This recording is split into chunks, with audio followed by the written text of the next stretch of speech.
All right, folks, it's game night here in Tucson at the American Hockey League home of the Tucson Roadrunners. Tonight's a special feature. It's a Sunday special feature that we want to talk with the man behind the mic, the man behind the PA, David Lieb. David, welcome back. Thank you. Thank you. Nice to have you back on the ice after, 21 days without the guys being here? It's been a long break away from the ice for the Roadrunners, yes. What do we call this, the Gem Show tour or the Gem Show away, or what do we call this whole thing? Yeah, like the Rockin' Gem road trip, maybe? Hey, that sounds good, the Rockin' Gem road trip. I like it. Well, David, I wanted to visit with you today because a lot of people wonder what goes on at a professional hockey game from your point of view. You're sitting here right on the ice level. You're talking about, you're providing information for everybody for the game, but you're keeping track of everything as well. So, first of all, tell me a little bit about how you got into being the PA guy for the Tucson Roadrunners. Well, actually, I did some PA actually as far back as high school. Right. And then up through a little bit through college, and then I stopped for about 15 years. Life and everything else interceded. And my son was a goalie, and I happened to be over at Oceanside Arena, and Sean White was talking to me, and he kind of said, he's like, we might be having ASU play here next year. I'm like, oh, that's interesting. Well, if they need a PA announcer, let me know. Right. And about 3 weeks later, I got a call from Ken, who was the GM at the time, who said, hey, I hear you're interested in doing PA announcing for us. Why don't you come on out and do a PA announcing, do a couple games for us? Right. And that led to me doing 7 years of ASU's ACHA club teams. At one point, I think, doing all 3 of them. And then they went NCAA, and so the university took it over. They used one of their in-house guys, who's a very good announcer, Chuck Drago, who also does the Diamondbacks. Right. And so I was like, oh, okay. So I still did some of the club hockey, and I had heard word through the grapevine that there was going to be this Roadrunners team in Tucson. Sure. And so I reached out to a friend of mine who works in the front office for the Coyotes. I'm like, well, kind of the same thing as with Sean White. I said, if they're looking for a PA guy, let me know. And the next thing I knew, I was contacted about 6 weeks later by Mark Earlson, who's our game day operations director, I think also head of marketing for the Roadrunners. And he said, well, I hear you're interested in doing a PA job. And so he and I talked for about 45 minutes. And by the end of the conversation, he basically said, okay, I want you to come down and do an interview and an audition. I'm like, no problem. Right. And so I did that, and I had the interview and the audition. And then I actually got an email from the Coyotes saying, well, we'd like you to come audition for the Coyotes job. Right. Okay. And so I was actually one of the 2 finalists for the Coyotes job. And through various twists of fate and so forth, I wound up as the 1A choice, I was told. So I guess I'm sort of unofficially the backup in case Paul up at the Coyotes ever can't do games. Right. Hasn't really worked out much because, PA guys typically don't take off much time. Right. You kind of plan your vacations around the schedule. And so I wound up being offered the job down here. They're like, now, you're driving down from the Phoenix area to Tucson. I said, yeah. Yeah. It was my chance to go do PA for a professional hockey team. Sounded like a good deal to me. Right. And it's actually not bad of a drive. It takes me less time to get here on weeknights than it does to get from my home. I live in Gilbert. From my home to Glendale if I was to be working Coyotes games. Not saying I wouldn't work Coyotes games, but the time to get to the rink, at least weeknights, is pretty much the same. I understand. So, well, that's an awesome fill-in. Tell me a little bit about your game day responsibilities. As we sit tonight, we're an hour and a half before game time. Yep, about an hour and 10 minutes to game time. So tell me a little bit about how things go for you, what your preparation is. Well, typically in the afternoon, before I come down, usually, noonish, 1-ish, I will pull up the roster. I actually I created a spreadsheet for my laptop where I have the rosters easily accessible. I have some of my PA reads that I do around lineups and so forth, and rigged it up so that when there's a goal, I can quickly punch in the number of the player who scored, the number of the 2 assists, and it will pop in the names of the players as well as, if needed, a pronunciation guide for me. Okay. So I get that I get the computer stuff ready in the afternoon.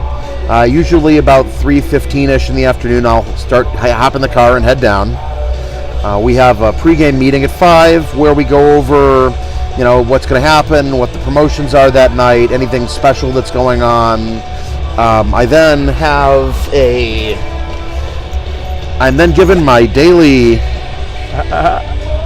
PA Reads book. There it is. Which has, all the reads that I typically use. Right. Anything inserted that needs to be there for a special game.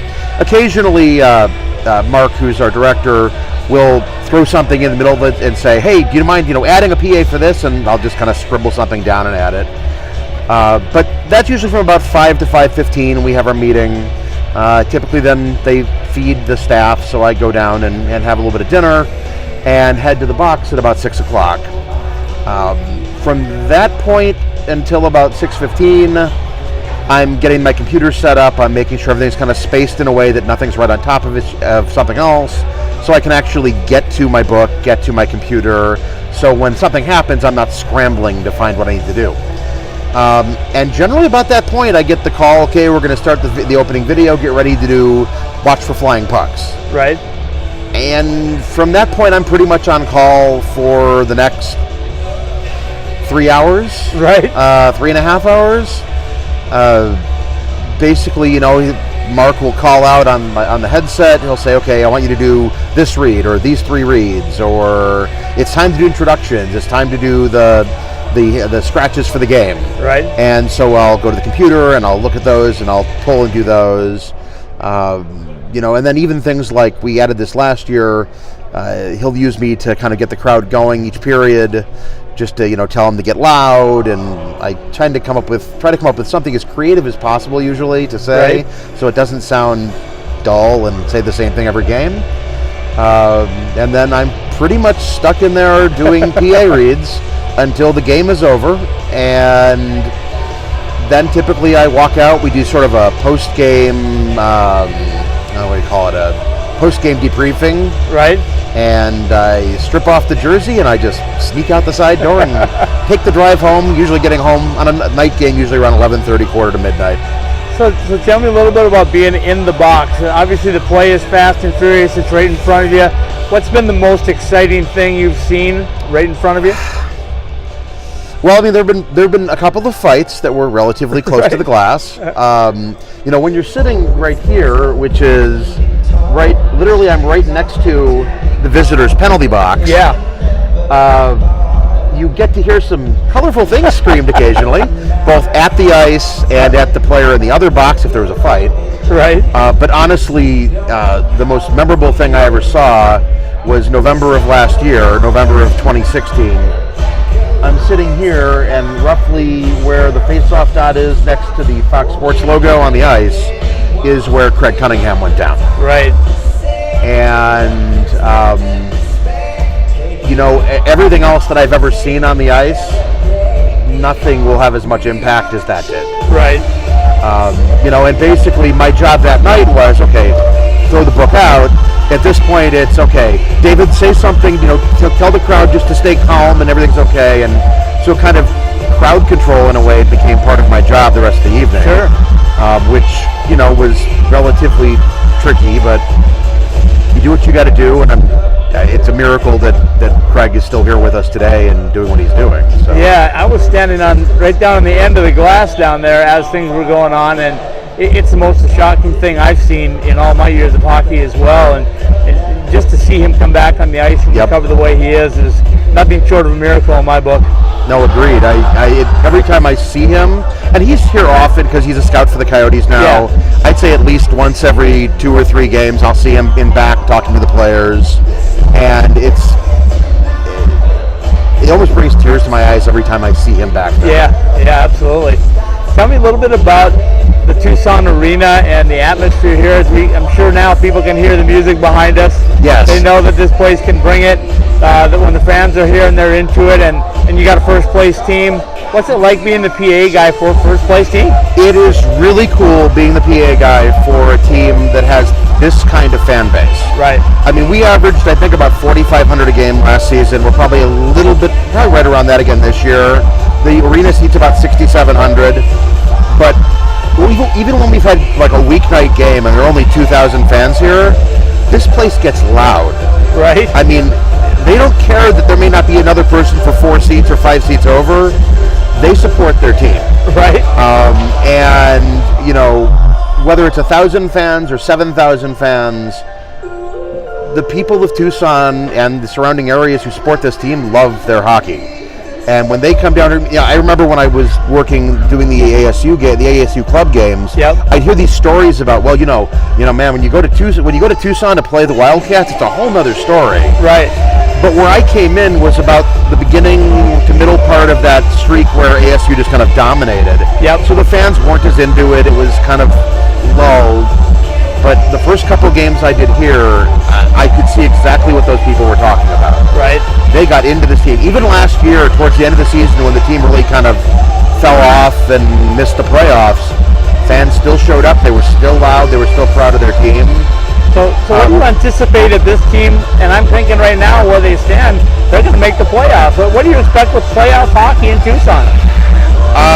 I expect it to be twice as intense. Yeah. I'm hoping those extra few seats will get sold. Right. I'm looking forward to having to jerry-rig my schedule for the games that I hadn't scheduled working. Honestly, with the Coyotes recently kind of gotten kind of hot. Right. And, they had already sort of said that they weren't going to be pulling as much from the Roadrunners anymore. They want the kids to develop down here. Yep. We've got some of the leading players in the AHL. Yeah, we do. We're a first-place team in the Pacific Division, and I think 4th or 5th place overall in the entire AHL. It's going to be a rocking place to be in April and May and hopefully into early June. It's going to be an exciting place to be.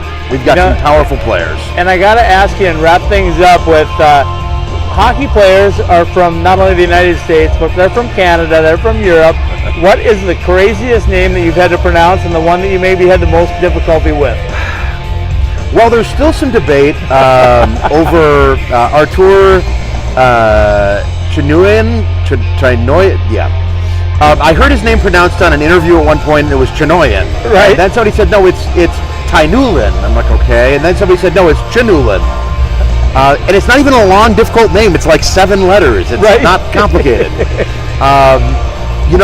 As you said, with some of the European players, it's not unusual to get, 6, 7, 8, 10-digit names that have like one vowel. Right. And you're trying to figure out how you say that. I'm trying to think. There are some names where they're not particularly foreign-looking, but they're not pronounced anything like Shillington. I think he's on the Heat. His name was pronounced Kyllington. Right. I'm like, oh, Killington. No, it's Shillington. How does KY become Okay, never mind. That's fine. Shillington it is.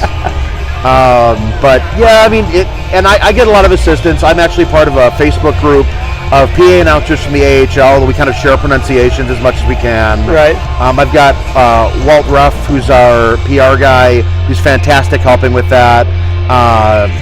Tom Callahan, who does the radio broadcasts.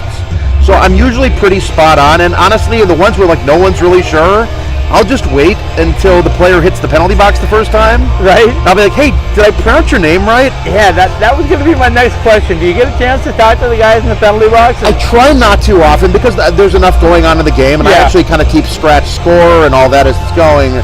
But there have been a few occasions where I'll just kind of lean over and go, did I butcher your name? And maybe it's my original degree of choice was radio broadcasting, and so I actually almost worked at like a jazz radio station for a while. Right. So I got very used to pronouncing various, names from various languages, and it helps probably get me with tough names about 75% correct even if no one tells me. I prefer to be 100% correct when I can, but. All right, let's finish it up with your go-to goal.